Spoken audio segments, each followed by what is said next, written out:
Hello! Welcome back, y'all, to Footnotes. Konner, I'm so glad you're here. Absolutely. Jake had a blast last week, and I'm really excited to get right back into it. For those of you who may be joining us for the first time or seeing what this is Footnotes, our after show here at Stories to D4.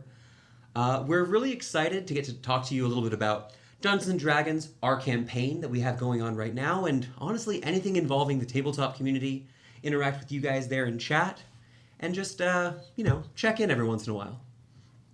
For those of you who may not know, my name is Matthew. I'm the DM over here at Stories to D4, and why don't you guys as well just remind us who y'all are? I'm Konner. I'm one of the players or cast for Stories to D4. And I'm Victoria, also a player.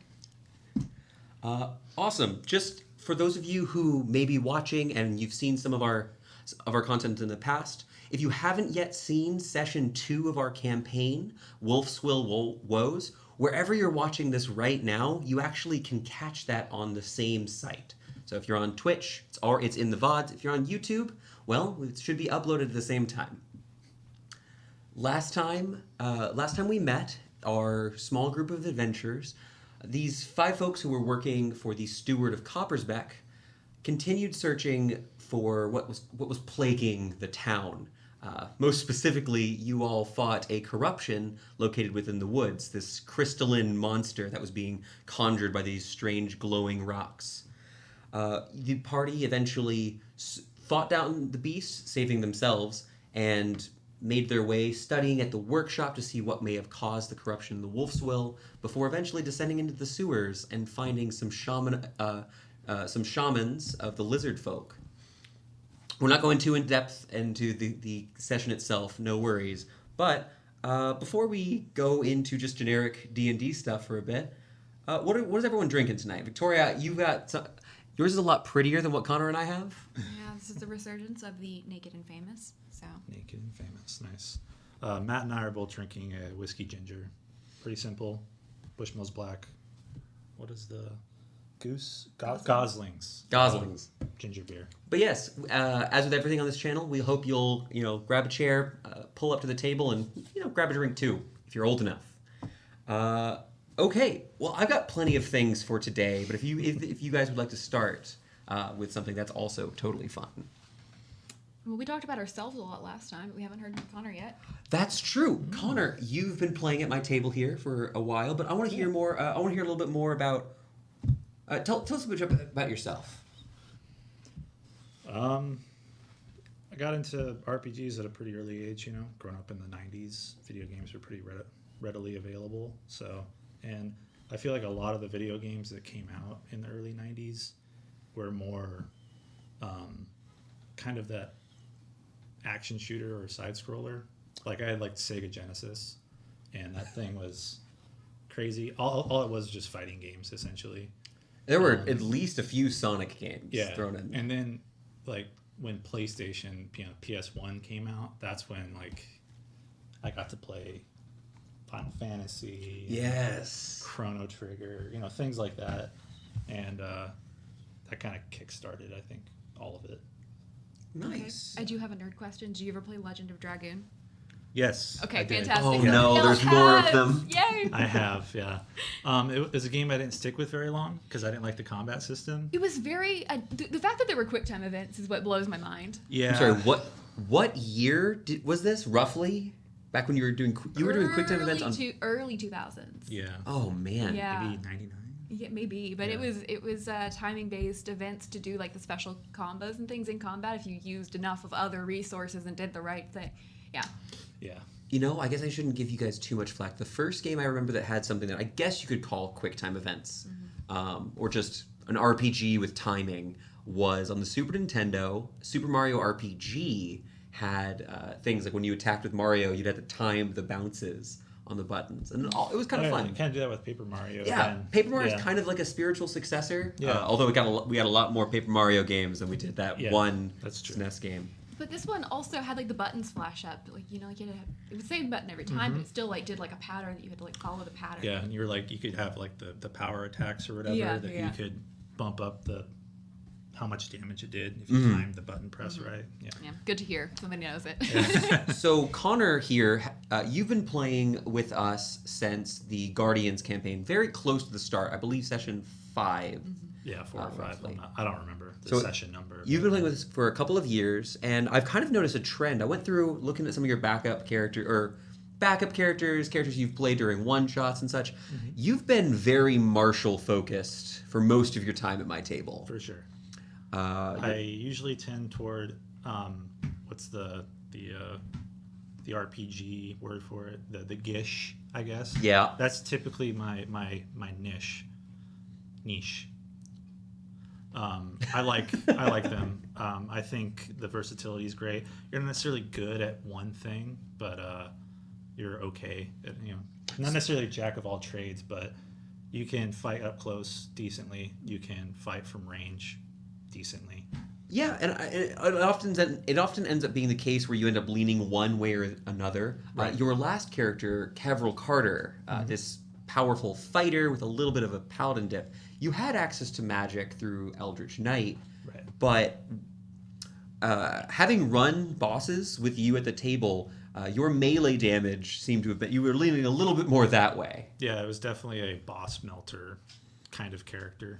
That smite with multiple attacks is pretty bonkers. So, Also, being a great weapon master didn't help. So great weapon master, extra dice from the various legendary swords you use through the campaign. Doing all of that damage, getting to roll all those dice, what made you want to take the shift over to Laurentius Thorn, who I would say has no martial capabilities at the moment? honestly, I've just never played a full caster, or at least a full caster that didn't have some kind of martial ability. I've tried the Bladesinger before. Yeah, when we did the Helves, you were yeah. you were the wizard, but I think you still smacked people Yeah. in melee combat. The Mirror entire- image. Yeah. Bladesong, Bladesong. It's pretty great. I would say Bladesinger is one of the better Gish builds in Yeah. 5e rules. I would written. say the only thing that kind of rivals it, but it doesn't have the same kind of spell casting, is just a Hexblade Warlock with, great weapon master. Hexblade. There's we had a Hexblade in our previous campaign, Zex, who was we had him on the battlefield, devastatingly strong. Using his scythe, the access to spells like fly and haste, while having that extra attack features quite a bit. Yeah. Also, the short rest, regain all your spell slots, is pretty great. Oh, that little feature. Yeah, that little thing. And so we'll talk a little bit more about Spellblades later because I want to with Clella, but you're playing Laurentius. You are a sorcerer. Can we talk a little bit about your subclass on here? Yeah, absolutely. So you're playing one of the new subclasses from Tasha's. Right. Is it Aberrant Mind? Aberrant Mind, yeah. So far, we've seen you've got bonus action abilities from your feats, and you've got some strange powers. What's going on? What's going on with Laurentius? When I started looking at full spellcasters, obviously the first thing you usually go to is Wizard. I already tried the Wizard, and there are aspects of it that I liked, but reading through the Sorcerer, the bonus action economy that they get is what drew me toward it. And then going further into the subclasses, because you have to pick it right away. It's not something where it's the I'll first just start level. out, dip my toes in it, and then maybe I'll get it at second or third, like a lot of other classes. So I had to kind of pick it right away. And I just liked the kind of role play aspect of the Aberrant Mind, and then also the spell list. Yeah.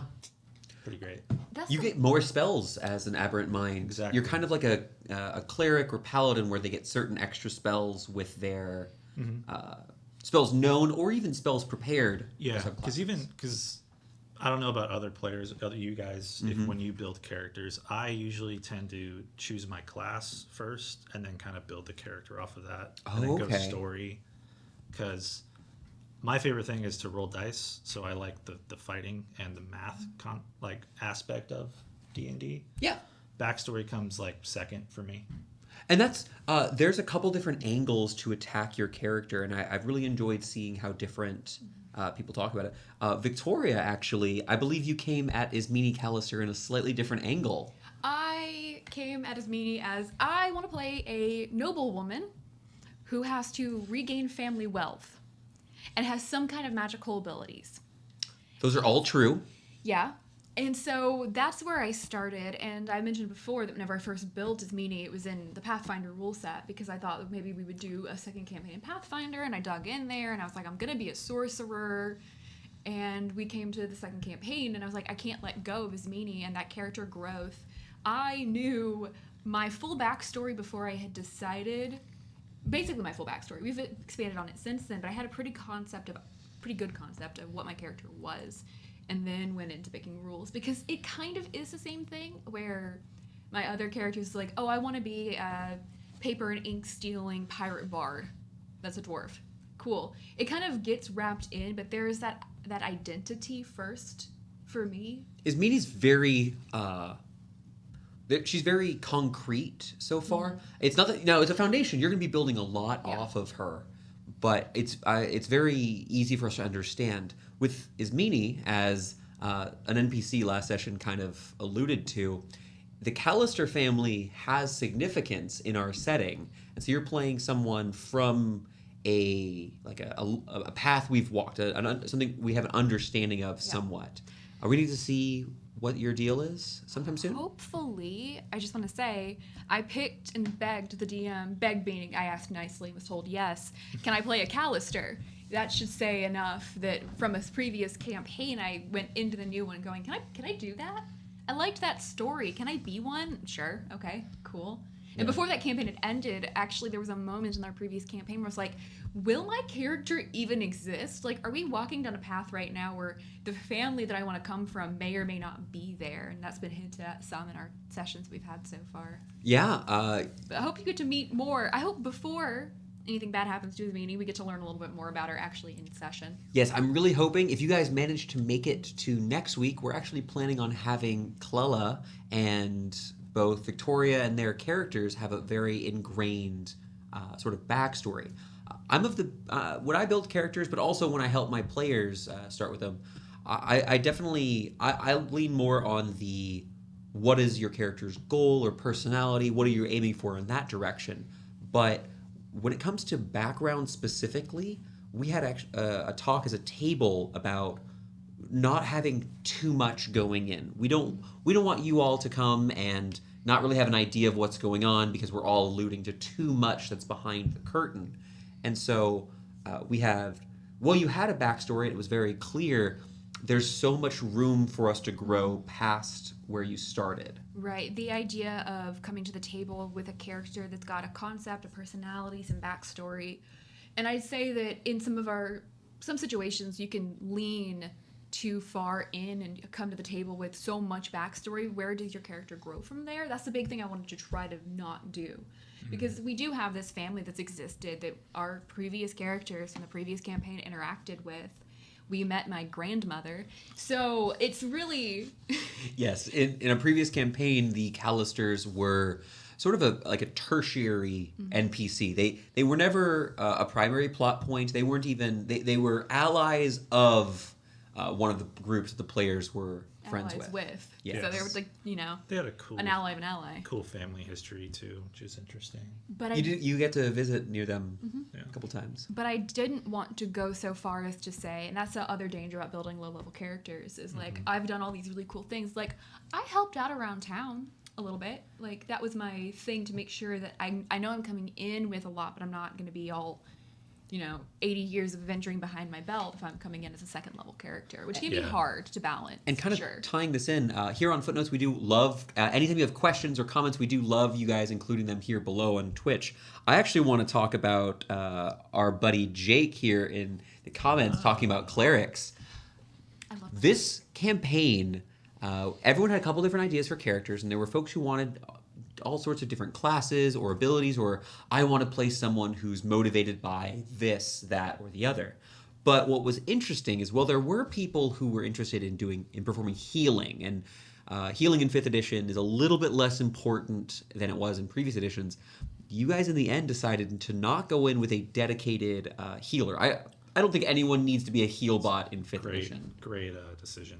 Well, we have Amanda is playing Gwynwyn. Gwynwyn will have access to healing magics, but her focus isn't necessarily on that first. Artificer is a great support class in other ways as well. I want to defend myself for a second and say I played a bard that had 2 different healing spells, and I was playing in our other campaign that we did for a little while, the Helves. It was Descent into Avernus, and we all showed up as elves. Long story short, I was a drow cleric, and so it was fun to have the healing magic, and I think that I kind of now am in love with clerics. I played the cleric not knowing I was going to like it as much as I ended up liking it. I think every full caster, if you've played a full caster, I wouldn't even say 5th level. I think 5th level is the point where once you've tried a 5th level full caster, it's really tempting. It becomes you have to consider at character creation Right. what all you can do with that. Yeah. Always a bard is just my problem, where I'm like, I loved it. You I got used to play. Spirit Guardians once as magical secrets as a bard, and I think it was that day where you said, I don't know if I'll ever play another class.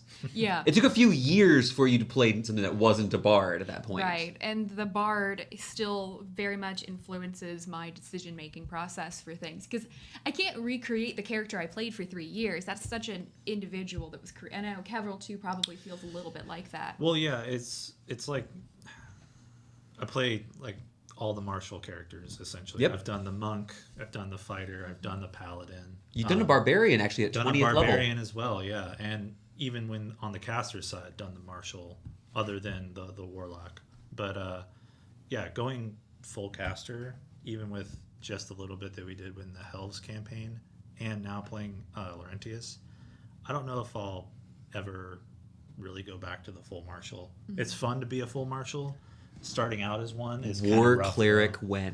It was so good. You should do it. Oh man, I don't. If we do the Curse of Strahd, I may do a cleric of some kind. Yeah. And Reboot. are we? I guess that's. And I guess we're officially talking about it. There are a couple different other campaigns going on in the background that we're considering bringing into, or campaigns we're working on that we're considering. Hey, maybe some more streaming will be going on in the future. And having done the amount of Curse of Strahd that we did, I loved it. Well, you're the queen of horror. It's a great setting too. In our group, I'm the queen, and I want to be the pumpkin queen. That is my desire in life. Well, it's September, so now you're allowed. To do Right. that. I've leaned into it already. Ooh, maybe a one shot on Halloween. I would love that. I know love that didn't come Halloween across on the mic. I'm sorry. game. Halloween One shots Win. for Halloween. One shots for Halloween. Yeah.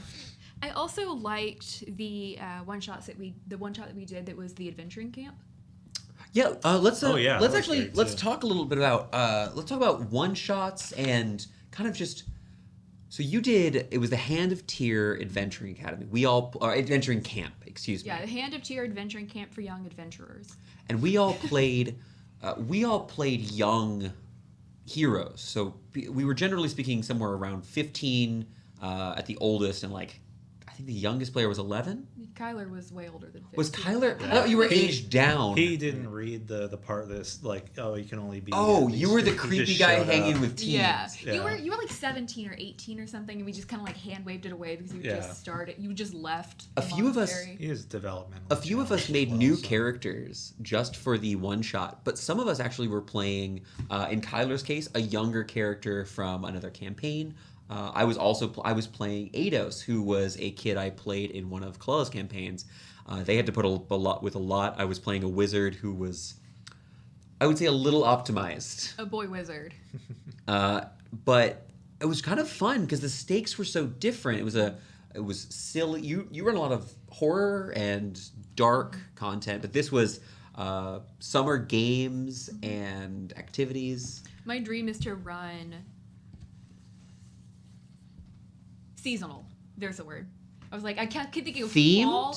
I was doing fall and autumn. No, all the seasons. I'd like to do seasonal themed adventuring camps because I had so many ideas for that first one, and I had way more things set up because I was really enjoying that skill challenge mechanic. Yeah. Yeah. That was a good time. And I had taken some of the ideas from Curse of Strahd actually and moved it into As one as does. you do, you Yeah. go and take Evil the doffing. Vampire, Boy Scout camp, same Right. thing. And I took some of the, because they have some interesting ideas in there for skill challenges, and so I took some of that and moved it into, Yeah. and there's The- also the online community full of people talking about it. It's funny you bring up the skill challenge. I remember when we were doing it, I was picturing. Have you guys seen Wet Hot American Summer? No. No. No. This is Okay. good. Whoosh. Well, if anyone in chat has seen it, the scene where they go to town and then like they just go through this crazy like cuts of like them doing like heroin and like stealing from like an old lady. Where are we and going? shit. Where And then did they this go? come back from the going into town from the summer camp or come back to the summer camp. This is a And they're, like, stylist montage. and they're like, I love like just going into town even for just an hour. But what they did was look like several weeks. Yeah. And that's what the skill challenge kind of reminded me of, is that little snippet from that show or that movie. Skill challenges are a really fun thing. I don't believe we've yet had a chance to do a real skill challenge. We've done skill checks. Yeah. But a skill. Oh yeah, no, yeah, that's true. Just checks. Um, When we did like the dragon chess and then the dueling, when we introduced that. in our old campaigns, yes. Yeah. I actually meant here with our friends on stream. Oh, gotcha. So for those of you who may not know, a skill check in 5th edition, pretty simple. You try to do something and your DM asks for you to roll a die and add relevant modifiers. So if you are you're going to try to lift a big heavy rock, you might have to test your athletics and roll that sort of skill. But skill challenges, Victoria, you ran a few skill challenges in Hand of Tyr. A skill challenge is essentially a series of related skill checks to overcome some bigger obstacle. Typically, you'll do you have to succeed a certain number of times before failing a certain number of times, and sometimes even you're not even allowed to repeat using the same ability. I was going to say the way I like to lay mine out is slightly convoluted, but it is that you're not the same person. It's D&D. Yeah, the same person can't do the same ability check twice in a skill challenge. And past that, depending on which one, I will even take it down to only one time can somebody roll athletics, for example. And Sure. then I may have an idea of so I go in with a number like I want to do 5 skill checks throughout the skill challenge, and then kind of do the branching paths a little bit. So my skill challenge turns into a gigantic tree because I'm like, okay, you pass or fail the first one, what'll happen at that point? And it's not full all possibilities necessarily. I'd love to see one of those trees one day. But it is that, okay, you fail the first one, you've got that failure. Well, now maybe your options for the second one are a little bit different, and what could be done to fix the situation you caused in the first one may be different. So, okay, I like that a lot. Skill challenges are kind of fun because they let you do. Maybe someone is focused very heavily. They've invested heavily in combat, and so it allows people who've built their characters differently. So the combat-heavy person might be a little bit worse at certain types of skills, and so I really like that. Another way to challenge your PCs. If we ever do that, I'm just gonna play a rogue. Excuse me. Rogues are really fun. Yeah. So if I could I'm actually kind of curious. I have a not well thought out idea. This is not a home rule that we use at the moment, but an interesting discussion I saw online. I've been thinking about just a little bit. There's a mechanic in 5th edition. It's core to the whole gameplay experience called Proficiency, where you have an ability that you have trained in some way, or maybe through magic you have the ability to do so, and it allows you to add a bonus that as you progress, that bonus gets bigger. Rogues have expertise, where they add that bonus twice. I am a little surprised, having come from having played a lot of 3.5 and Pathfinder, in my smaller scale, but playing a little bit of that there isn't a system for half proficiency, to my knowledge, in 5th edition. Because 5th edition characters start out with not a +1 bonus, but a +2 bonus to their proficiency.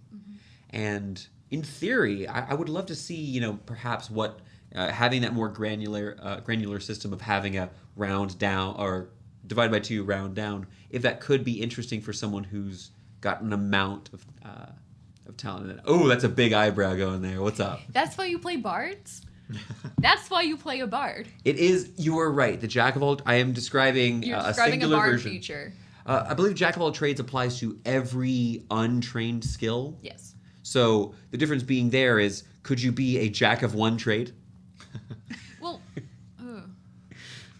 then that does bring me to the point of Pathfinder, though. Again, Pathfinder, you get to put ranks into skills, and you can't go past your level, and so you could spread your points out and train in a bunch of different things. You could get more granular, and so, for example, if you're building a Pathfinder character, you've got all these knowledge checks, knowledge lore, like a And they relate to nature, the arcana. current int checks Yeah. in 5th edition. And they break up that int check, but you have to have trained in them to roll for them.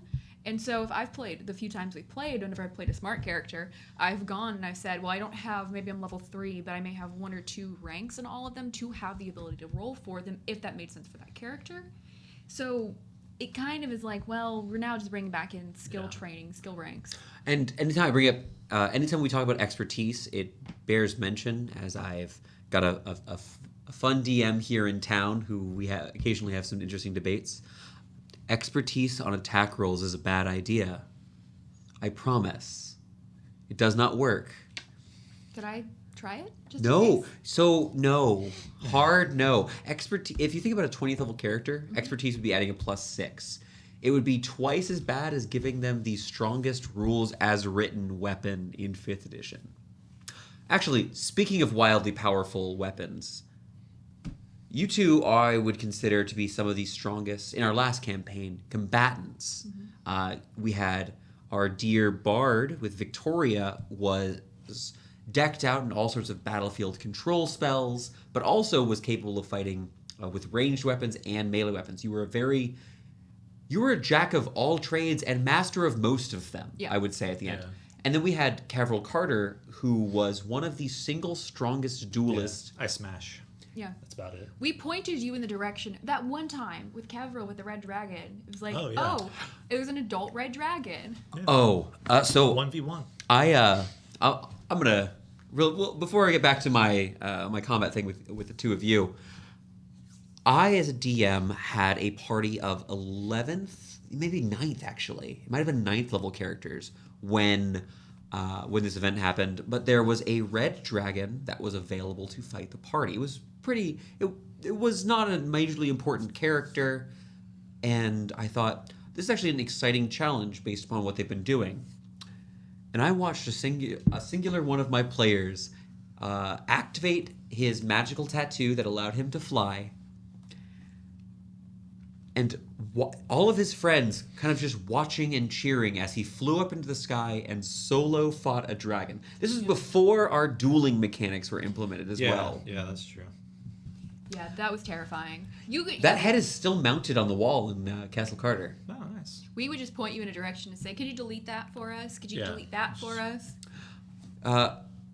You guys have now done a lot of combat. You guys have ruined all sorts of my encounters. And for all you DMs out there, I used ruin in jest. There is no way to ruin an encounter if your players had a good time at the end.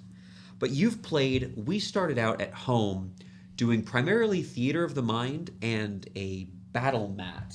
So a battle mat, for those of you who may not know, is just some sort of object with a grid on it. This is made by Wizards of the Coast. It's just a little folding some sort of like cardboard essentially Or just material. Grid paper. You can use grid paper. You can even use just regular paper and a ruler, but a basic rectangle that you can move around on.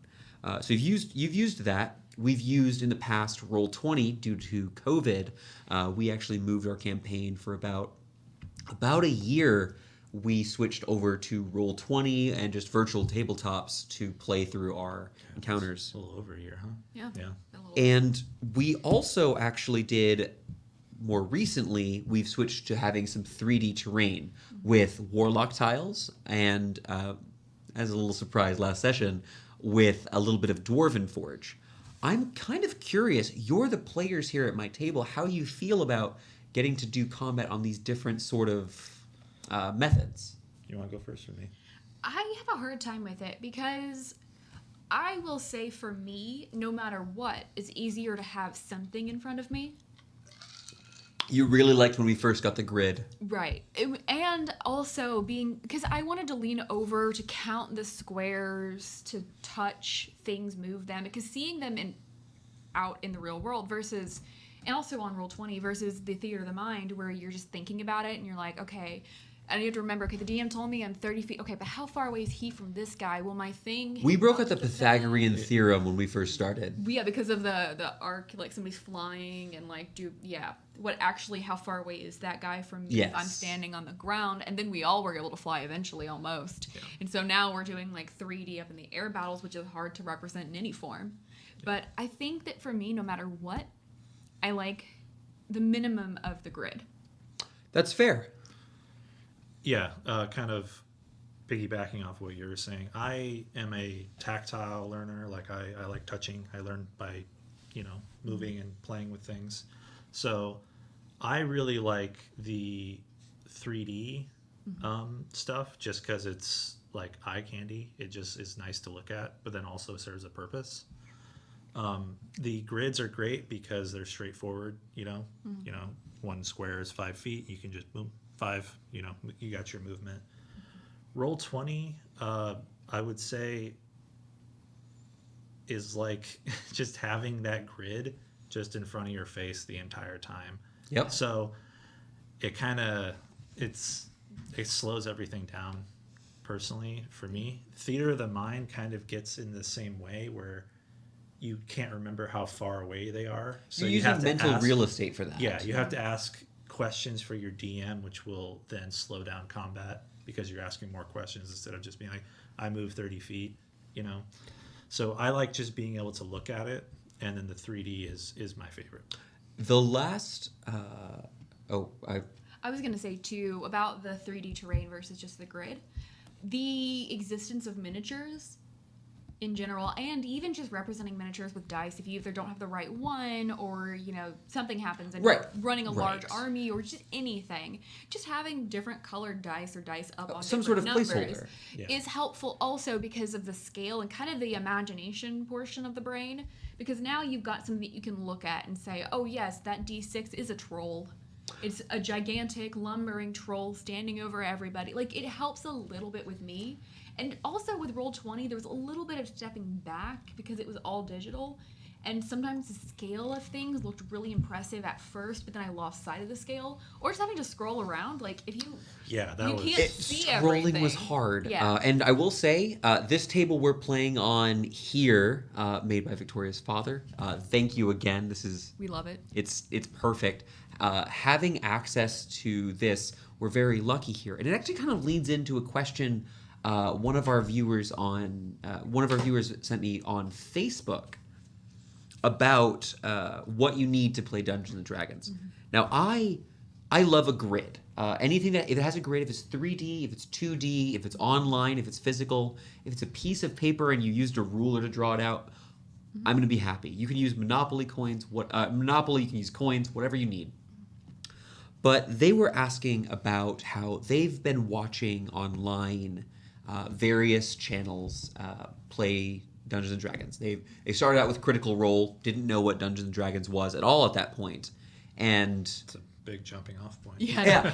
It was. Good Speaking state. from Lots to step into. experience, wonderful, it was. absolutely like a wonderful place to start. Oh, yeah. You, Start at the You have top. flowers for Algernon to yourself. Really. But seeing this, and they have all these beautiful, the set and the terrain, the Dwarven Forge, but they were curious. They have kids and they have other financial responsibilities. What is actually important? And I have to hear what I think you need to play D&D at like different budget levels. Yeah. But and I guess I'll start because I'm a DM, so we like to hear ourselves talk. I think at the most budget, you need paper, pencil, and 2 dice. You need a D20 and a D6. And I'm aware there are other dice that are involved, but most weapons can be abstracted to be relatively close to a D6. And You're usually going to roll on average what a D6 rolls anyway. So right, a D4 is 2.5 damage on average, and a D6 is 3.5 damage. It's Right. very close. And a D20, that's the really big one, a success or fail. That's like the most budget. We're talking about spending less than $10 and you can play. And the way this is possible is because Wizards of the Coast published the SRD, which is the free rule set, which includes a good chunk. It has, for example, Paladin. It has the classes, and I believe they have one, maybe two for some class subclasses. Yeah. So even if you just go on the what is it, D&D Beyond? Yeah. Yes, You can use all of the the base. Yes, all the SRD stuff is on D&D classes. Beyond. I Yeah, believe. exactly. Yeah. And that is also the digital rolling that we've talked about before, where Right, you can yeah. get an app on your phone, or you can go to Google now and say, "Hey Google, roll me a D4," and it'll Yeah. roll it for you. Yeah. So there's so many other ways also of maybe handling the dice issue. Plenty of apps that you can download, like Let me grab this from below you. I that do are love. just dice rollers. I'm a dice goblin, so I do love my dice, but I can also understand either just having one set of them, you can still play the game if you do go the full set. Rolling online with Roll20, we did for over a year, and that was all digital rolling. If you got a little bit more, not expensive, but if you have a little bit more money, I would say that all that I would change is I would purchase 3 things to play Dungeons and Dragons. Well, 4 if we count paper. The Player's Handbook is the most important book, and you can run any adventure. You can do anything with this book. This is, I have to say, I love 5th edition. Used it every session. Yep. Literally sat there just digging around, making sure that I understood how something worked. Yep. If you have access to paper, great. And if you're willing to splurge a little bit, getting one of these grids, I think the grid was like $20. Yeah, and I mean, in our last session, Honestly- that battle map, you used a ruler and drew out the grid so you could draw the picture on the map. Yes, Yeah. our river battle when you fought the animated muck the animated mud, excuse me, was actually just something that we threw together. It was, I mean, I spent a little under an hour penciling, inking, and then just using a couple colored pencils to just make a very quick little battle map. But even that's far more than you need to do. Yeah. Not just money, but time investment Yeah. of Dungeons and Dragons doesn't have to be insanely high. If you have a PHB and one 7 set, which is a set of each of the 7 sort of dice, you're really good to go, I would say. Yeah. And then, like we've talked about before, Theater of the Mind exists. And I've run sessions where, I don't have something ready for this fight, or, just things happen. And I'm like, okay, we're gonna play at Theater of the Mind, because it's not impossible to do. It's not like players aren't able to pay attention. And so if all of your battles are Theater of the Mind, that's okay. I like it for solitary bosses that are you're in some sort of motion. So maybe you're being chased or you're chasing after some big thing. I like Theater of the Mind. Yeah, and we've Also- used anything on the No, yeah. We've used anything on the table. We've used dice before. I mean, we play Warhammer, and our terrain for a little while was, here's a box of index cards, and The tissue box was often like a fortress. Yep.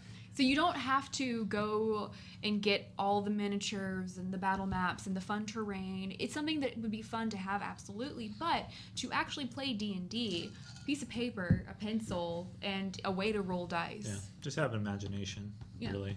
Because it doesn't, I mean, Where we have can you get that on Amazon? I think you can download it from the App Store for sure. probably, yeah. So, talking a little bit about our campaign, because I want to pull us back to that. So, and I've got one here, but I want to let you guys go first. I'm curious if there's any moments in this first 2 session that really jumped out at you. We've been playing 20th level characters. You've been jumping across planes, meeting and sometimes killing gods. All of this insane high-powered nonsense. But now you're working for what is essentially 30 gold pieces a pop. What has anything really jumped out for you two? Could be something that's actually in universe, or it could be making fun of your friends, as I intend to do. I think, honestly, last session when we were in the sewers, I was expecting not lizard people, lizard folk.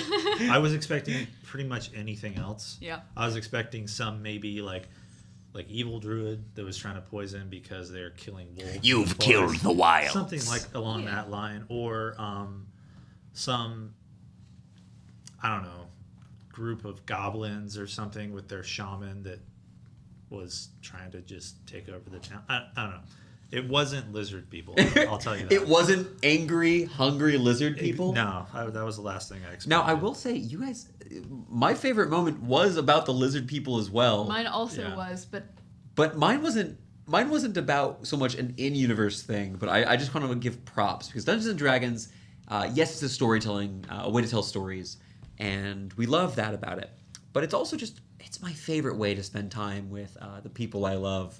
And, well, since they're not here to defend themselves, I'm going to put Clella on blast. I also was gonna put Clella on blast for Because- some reason. Nope. Oh, okay, so This is all about the sewers. mine, About oh Clella. man. There was a moment where Clella had made a comment about lizard folk, and everyone shut them. Just, you can't say that. You just don't know lizard people. Wow. And just kind of any excuse to just, to just some gentle ribbing at your friends For sure. is kind of. That's pretty much all I do as Thorn is make fun of Cole's character. I mean, Yeah. you're playing an idiot who's kind of good at like poking fun at people and annoying people. So yeah. I like to just get under the skin and kind of let it fester. Ew, that's a disgusting way to say that. Mine was also about Clella, also in the sewers. But when Oh no, what they do? when Lilia went down, I was sitting there looking through my character sheet, looking at everything I had, looking at every spell. I have no Yeah. healing potions. I have no healing magic. I yeah, am that's not a good trained in medicine, so I could try, but I could also make it worse. And I was just sitting there, like, are we gonna... This was... My character has evolved, but it's been pretty clear so far that my character directly is, for some reason or another, serving I would. a Lilia. I will say, so when it comes to basic background features, and this is something we've been willing. This is just a general rule. We're allowed to talk about the basics of your background. I am supposed to protect a Lilia. That is my job. She's she is only a half elf. She is a remnant of the House of Summer, and as such, there's not a lot of summer elves left at this point in history. Yeah, and coming from a family that serves the House of Summer and the fact that the desolation of summer happened and so many elves died, it is all the more important that anybody in that house who's supposed to be protected is protected. I'm sitting there like, this is one of our You first... let her go down. Right. I don't know what to do because now I have completely failed in my job and I've completely failed what I'm supposed to do. We have another question. Who would win in an arm wrestling contest, you or your player character? Konner, I'm going to let you go first because I think you're going to feel... This is Okay. For once, you to feel So, good. I'm going to get a little technical about it because I am too. a character that has a strength of 10 is above average strength. In the real versus the real world? Versus the real It's world. 150 pounds of carrying capacity, right? Yeah. So I would say that you can probably do a shoulder press of 150 pounds, right? Because if you have a strength of 10, you can lift someone over your head in D&D. In D&D, yes. Yeah. It's someone who can... You can take your, I guess, slightly small dude and just hold him up. Okay. So I couldn't do that. Not right now, at least. I'd have to train for probably a few months to be able to do that. So Laurentius would kick my ass in an arm wrestling. Is he not negative strength? No, he's not. Oh, He's man. strength 10. Fun part, my character is negative strength, and to such a degree that And your person, to be fair. I also do have a negative strength score. But this is where I get confused because of like this tiers of negative strength. I've got like a -2.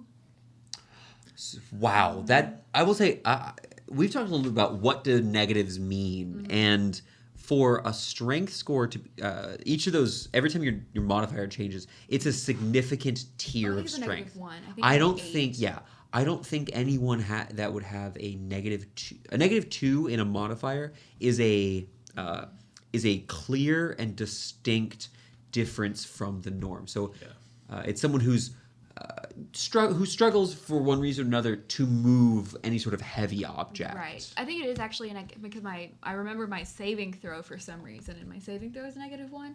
So I do think it is just a -1 as a modifier. So do you think that you guys might like I think I'd be afraid of not letting somebody who can do actual magic win. Well, I will say this: regardless who would win in a neutral arm wrestling match, if you insulted the House of Summer first, Asmini would win. Right. I would like to not do that ever. That would be a problem. yeah. Oh, jeez. That's a Well, good question. Yeah. Yes. Thank you so much. I have a fiddly rule. Well, I have a rule that I have fiddles about. Okay, let's go. Konner, you played in the last campaign a person who wore heavy armor. Mm-hmm. And there were a few times where I caught you with your, let's say, your plate down, where I attacked you guys during night or for maybe during, very early on, during some sort of casual event where you wouldn't be wearing heavy armor. Mm-hmm. And eventually it turned into the case where you never took your armor off if you were conscious. So you'd go to a fancy ball, red dragon scale armor. Yeah. Just constantly. And I think this rule is why. The donning and doffing rules in 5th edition, this is not an obscure rule, but it's one that I don't think it comes up as often in most games. Rules is written, it takes 10 minutes to put on a suit of armor. Yeah. Which is an absurd amount of rounds. And I don't know if it's in the rules, but I've seen it in some other campaigns where if someone helps you, it's like half the time. Yes, for doffing, for taking off armor, it's cut in half if you have someone to help you. Gotcha. I think it should be both, probably. Yeah. But and let's be honest, in the real world, people help other people put armor on. You can't just do it yourself. Yeah. I was gonna say too, though, the second to last arc of the last campaign, I think that whenever we were in Turbury and doing all of that, you were like, "I'll take the point of exhaustion. I'm not taking my armor off tonight." Yeah, you were sleeping with your full plate. In a house. Yeah. You were in a house sleeping with full plate armor on. Mm-hmm. I did attack you that night, to be fair. You were right. Yeah. I was going to attack you with mind-controlled friends, but that just, we also, people have the whole donning and doffing, even the fastest armor, light armor, takes a minute to do either. What we don't talk about as often, but does come up, and I think gets house ruled a lot, are shields.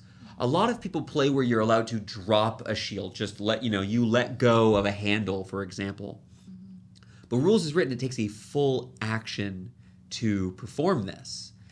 And now we don't often have this come up. Finland, being our shield bearer last time, pretty much always had their shield equipped. Mm-hmm. But I'm curious how you guys feel about that. And there's also a house rule I've seen online that I would like to get your opinion of. It makes sense to me. Just strapping it up? Yeah, because you don't just hold on to a handle unless it's a specific kind of shield. So or you're Captain America. If sometimes. You're like our friend here, Silas, and you have this gigantic shield, you're going to strap that to your arm because you're not going to just be able to hold on to a handle. And what happened?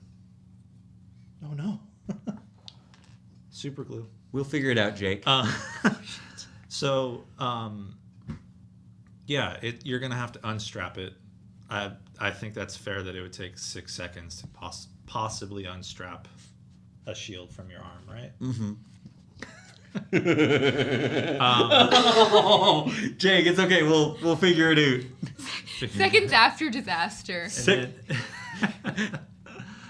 He did it. No, I didn't. I was involved. It was in his hand. Okay, I'm gonna continue going and say, I get it. I do for especially like the heavier shields, the tower shields, because of balancing them and trying to hold on to them. But sorry, we're all having a moment because of Jake's miniature. But like with Finland, for example, we kind of hand waved it away for a little bit because we were like, oh, your sister's giving you this gift. The gift is a shield that you like tap and it pops out. You can tap and it goes back in your armor. Yeah, well, if you're using, so I think it's one thing if you're using shield. magic or someone's spending a resource, money to upgrade a shield. That's one thing. Bucklers versus like a heavy, or there's no difference mechanically in 5th edition versus a buckler and a tower shield. It's just flavor. But I have seen online people talking about bucklers being a free action to release as they're kind of just held in one hand, but as a drawback to that whole costing an armor class, so only being worth a +1 versus a +2. Now this does have problems because if there's for some people, if you have shield proficiency, but for one reason or another that was you had a reason for not always needing the hand, this is just kind of a buff to those edge cases. I don't know if it necessarily would be a problem, and we're not currently implementing this rule in our own home game. But what's your gut say about this sort of thing? I don't. If you want me to jump, I'll jump in. I personally, I haven't played very many characters that use a shield, but there's also not many times where you've needed to drop your shield as a free action to do something that I've experienced personally. I know you've played a character where you've had to do it. Gino, yes. Yeah, and the So- bard. You have to have your hands free to do any bard Exactly. magic. So if you're playing a martial character, it's not really something that, No, it's glued to you. yeah. If you're playing some kind of Gish or Paladin, Ooh. then maybe it would be something that would appeal to you. If you're someone who, say, likes to grapple quite a bit, but also is very handsy with their sword, being able to drop your shield as a free action would be very powerful. Yeah. We were a lot newer when we were playing that campaign. Yeah. Or just play a Loxodon that grapples with his trunk. True. Right. Having access to a third limb is very useful if you're a grapple build. Yeah. And I played a fighter for a little bit there, Mm-hmm. and my problem, and this is in video games, this is in D&D, I want to use a gigantic flaming two-handed greatsword or a glaive with polearm master. I want either the ability to use two hands to reach further out or two hands to carry something that should not be able to be carried by the size of person that I am. So I don't really want to use... I get it, AC is great. I don't like to get hit either. But I want to use the big, gigantic weapons. I'm not going to use a short sword. Yeah. I feel that. Yeah. Yeah, swords are cool. Is that our hot take? Swords are cool. Bigger swords are cooler. Yeah. Big swords are pretty dope. Especially the ones that are longer, have the sword on the end, and you can touch them from 10 feet. Those are pretty great, too. I'll take those. In Konner's case, he likes one sword, extra dice. Actually, I'm gonna do double dice. You're gonna really splurge on that one. Yeah, just get a flame tongue greatsword, and you'll have an amazing time. Don't even worry about a shield. Yeah. It's hard. It's hard because there's that cool factor of the two-handed weapons that for me I can't let go of. Yeah. I mean, and again, this is the other problem too. If I'm gonna play somebody else who may be using, I want to use two different hands for two different weapons. Yeah. I've been forgoing, and I did play the cleric who did use a shield, and I had a versatile weapon that I still used one-handed, and I had to fight with my inner, but that's a bigger die. I could drop the shield and have a bigger die all of the time. I think the only reason I would use a shield for a martial class character is if I was wanting to use the shield master feat, which is a pretty dope feat if you have the right build for it. If you play a battle master that has the shield master feat, That's a pretty- lot. that's You're pretty- basically a dual wielder at that point. yeah, exactly. So And In There, that case, I will great. say, one of the parts of Shieldmaster feels like it could have been in 5th edition proper. A bonus action shield bash feels like that could have been something that you could do as a marshal already. Yeah, right, exactly. that was, to go back on my I want to use a two-handed weapon and smack things, was with my cleric, you had to roll a nat 20 with some people to be able to hit me at all. If I had my shield up I did. and Shield of Faith on, you couldn't hit me with anything but a crit. So to avoid spoilers, we're not going to talk too much about that campaign. Yes, but my in character specifics. had a lot of AC. There in one of the Wizards of the Coast official campaigns, there is a very powerful, I believe it's a +2 shield. +2 shield, it means it's adding to 4 to your AC. Exactly. And you wear full plate, and you cast Shield of Faith, and you just walk around just standing in the middle of everything. Hello, Yeah, so- and, my name is Tel Nodell, and these are my armor classes. Yeah, that's crazy. Yeah. Having a +4 to your AC, it's like an 8. It's having an 18 dex. It's having a permanent bonkers. shield spell Yeah, on you. that's crazy. That was definitely, for me, the one time that using a shield felt good, because I also kind of forced it to happen with the character that I made. I'm like, I'm not going to use certain kinds of attacks, I'm not going to use certain kinds of spells, and I'm going to use one type of weapon. So I picked a weapon that was versatile anyway. I picked a longsword, and so I was able to use it one-handed, or use it two-handed if it wouldn't have been for the shield. You know, it's funny. So Tel Nodell, her character had a lot of your character actually had to do with religion, and kind of one of the last things I want to talk about here is actually your two characters in this campaign, Asmini and Laurentius. Both of you have somewhat of a worship of the moon, of the elven god Sehanine Moonbow, but you're both coming at it in a way as an outsider. Yeah. Asmini is a human. She's not actually an elf. She just serves the elven houses, specifically the House of Summer. And Konner, you're playing a half drow. Your other half is human. We've talked about that beforehand.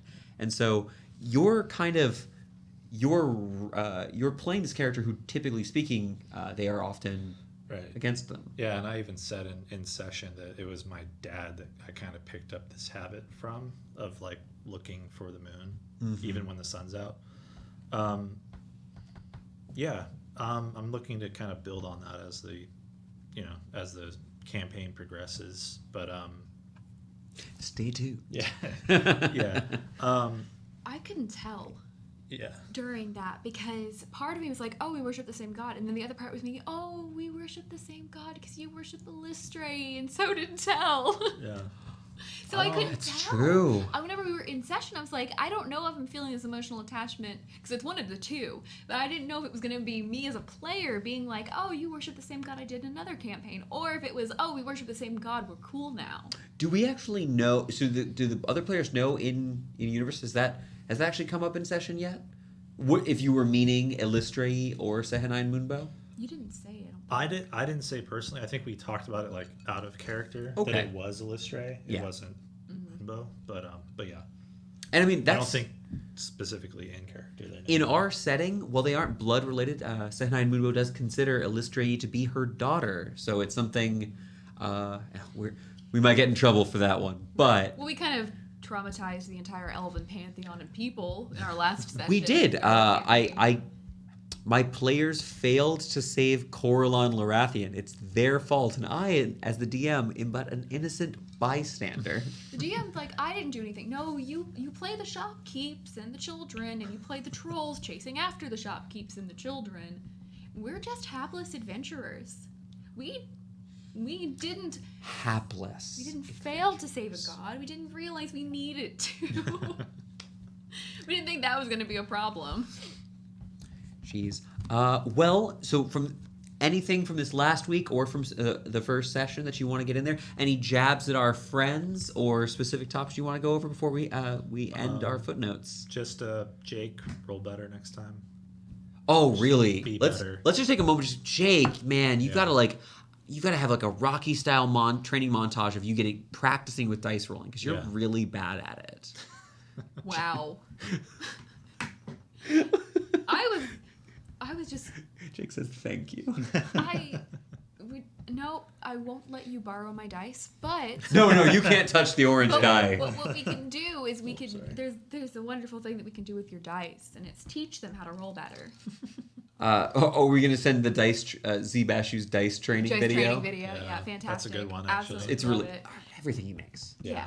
But no, it's been so weird because we've played together for years with our two characters kind of being like strange buddies. Yeah. Like, just like we've got this camaraderie, and now I'm like, I want to be friends with your character because I think this is going to be another really weird friendship. So like, I'm just like, I've got to figure this out. Like, we could be two very different people who are friends again. I will let you know, Jake has decided he will no longer, as Silas, be saving you. Oh, okay. Fair enough. So, Yeah, you did get saved by Silas a little bit there. Like, Well, you just- did. Yeah, he just moved me out of the way of the mud monster. and I'm going to I say have it a so plan. that Konner doesn't have to. Well, Silas better not walk within 5 feet of any cliffs. That is fair. I haven't been, hey, I was nice. I said we could train your dice. It's I'm all the villains, so you'll get no sympathy from me. right. No, but honestly, it's so interesting playing with everybody at this table after, at some points every week, being the same people for 8 hours, now going to new campaign, lower level, new people. It's a new. It's also a new setting because the Kingdom of Elts was referenced in our previous campaign, but the only time any single PC ever went there was a sort of off-screen downtime activity because they needed a specific thing from the city. Yeah, I popped there and popped right back out. Elts is a port city, right? Yes, so else, and this is kind of we're allowed to allude a little bit to the future. We talk about elves. Yeah. Well, of course you'll say that. I know all the secrets.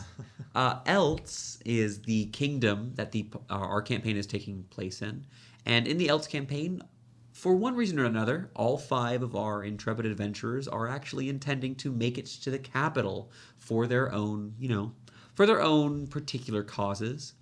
And I'm really hoping that no one dies before we get there, but, well, that's for the dice to decide and you to find out. I just now remembered the worst factor of my character building. Oh. I'm very bad at naming characters. I'm very bad at naming. Oh, do we want to talk about where your name comes from? I have a problem. Konner, how is Laurentius not... I'm very confused. We've played a lot of TTRPGs together, and I've noticed a distinct lack of the letter K on this particular character. You played Kevril Carter, Kyler. and Kyler. It's kind of a mix and match of. There was a character in the first Dark Souls. His name was Laurentius. He's the pyromancer that taught you all the pyromancy. Oh yeah. He was I thought he was really cool when I first played the game. I thought the name was kind of interesting. Thorn. It's just cool for it's one. Just a cool name. I think in one of my mom's sessions that I played with her for D&D was a character named Thorn. Oh yes. So is that you played with her? You were pretty young, if I recall. Yeah, right? the first time I played D&D, she had the 3.5, I think, books, or what? It may have just been 3rd edition. I don't really remember. Okay. Was the player's handbook had the beholder on it, kind of like that. But I think I was maybe 8 the first time I played. Wow, I didn't get a chance to play roll actual dice that young. The kind of asterisk on that is that my mom just kind of referenced the monsters. She had her own system of how to play it. She would use it as just a kind of a guideline. So, and she had she would draw her own maps and stuff. My mom's a pretty good artist. So, yeah, she had a really great setting and story that we played for a little while there. That sounds awesome. It was me, my dad, and my sister. We would just play as a family. My mom was the DM. Well, I haven't had the chance to play with my family. I actually had a chance to play with Victoria's. We visited her family a while. This was years ago. Yeah. We were still pretty new at Dungeons and Dragons, but we actually we kind of made eye contact if they said they were willing to try it at some point, and about 30 minutes later, I threw together a one-shot, a basic set of rules, and a simplified little character rule set, essentially. Mm-hmm. And we ran with, is it Trebor? Yeah. And we had a Goliath fighter, like a elf wizard, and yes, I don't remember what I did. We did we played a very a fun little simple adventure, kind of like I would say Hand of Tyr, where it was a lot more jovial. They were trying to steal back a stolen magic wig from some I believe the Manticore Exchange, actually. That's not very jovial. Well, but they don't know that. The fun thing was, again, I've said before that I was so against playing D&D forever, and then I finally tried it and fell in love with it, and here I am now. Is going back and talking to my dad about, you played D&D, tell me your stories, and just sitting there and the story, tale as old as time, don't trust D&D DMs whenever they've got running water nearby. Just don't trust them. Just the things that have just been a facet of Dungeons and Dragons, and have been fun to talk and share these stories that we've had separately that are so familiar. Do you think either of you, given the chance, you think you'll play with some of your family again? I'm actually going to play with my mom pretty soon. She's visiting next month, and she has the one of the starting modules. I can't remember the one. We're both staring at you so aggressively. I don't remember what it's called, but I'm gonna attempt DMing that, so that should be fun. What? Exciting! Yeah. That's so cool. Yeah. We've had a couple of our players have DM'd with us before. Konner, I've never been able to get you to sit behind the screen here. Do you think maybe we might see that in the future here? Maybe I'll get a taste for it. Ooh, oh no. I want to see you sit There's behind blood the in the screen. water. Yeah, I'll probably be brutal. See, that's the thing. It's also the different DMing styles are so fun because every time you go to somebody new, maybe it's more comedic, maybe it's more of the horror stuff, maybe it's a little more fast and loose. We had some really good laughs when Clella did some DMing. Yours, we had a player actually reach out to Victoria after one of our sessions and talk about nightmares they were having. Again, that's the weird thing too about playing like the horror campaigns. It's like I don't want to traumatize anybody. That's not my intent. But I want to traumatize you at the table. Right. But it's also like, hey, I'm going to do like gothic horror fiction tropes. You're going to basically fight Dracula. You're going to fight vampires and werewolves. And I'm going to talk about spooky rattling noises and wax poetic about windows. You legally have to say spooky, scary skeletons. Okay, spooky, scary skeletons Thank will you. come popping out of closets. Windows will rattle. Dolls will sit in the middle of the forest. Like just the weird stuff. Yeah. I like the weird stuff. Yeah, the what was it, the cursed house? The Death House. Death House. Oh, Sorry. Death House. That was a great. Death House? That was fun. Now, enjoyed that. I know you, Victoria, you do a lot of you do more books, actual campaigns that are written, but you'll then do a lot of modifications. Whereas I am much more, I like to homebrew fully from scratch, which is not better or worse. Your version of Death House was some of my favorite Dungeons and Dragons. It's a good time. It was a really good time. It's actually, you can play it for free because it was an adventuring league. Did they do that in AL? Yeah, so I didn't know you can that. actually go online, go to Wizards of the Coast, and they've got the Death House as an entry module. And they've also played it, like, you can go, I think a couple of years ago, it was the one at a convention where you could go to a booth and they would run Death House for you. Ooh, we haven't been able to make it out to very many events. Maybe when the world's a little bit calmer and we leave our small quarantine pod that is our friends here, that could be something that happens in the future. Yeah. But I love... Death House is good, again, because for me, and that's the big thing about running horror, is you want it to be funny, too. And so there's always moments to do something. Like, you know, you just keep eating the food, keep eating. And it's, like, a little bit funny, though. But, like, just, like, have, like, the weird moments of laughing or not taking everything so seriously. They say Jason is still addicted to those pies. That's not good. That's bad.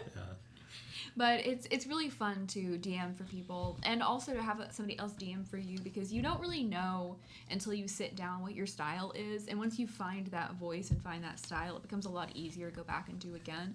And I would happily just be a player in everybody's campaigns. I don't think I have enough experience as a player where I think I have that very concretely. The small collection of characters I've made, I don't feel were very similar, so they were me just trying out different things. One day in the future, I'll probably sit and run or play in a campaign that's a little bit longer term. But honestly, I love DMing. It's definitely my favorite way I've played D&D. Yeah, DMing is hard, but it's fun. I think it gets easier as you practice also because there's some of that like stage fright. You're sitting there now and everybody's waiting for you to start the story. It's really weird. Yeah. Goblins. Basically, welcome to the first encounter. It's always goblins. Goblins are so.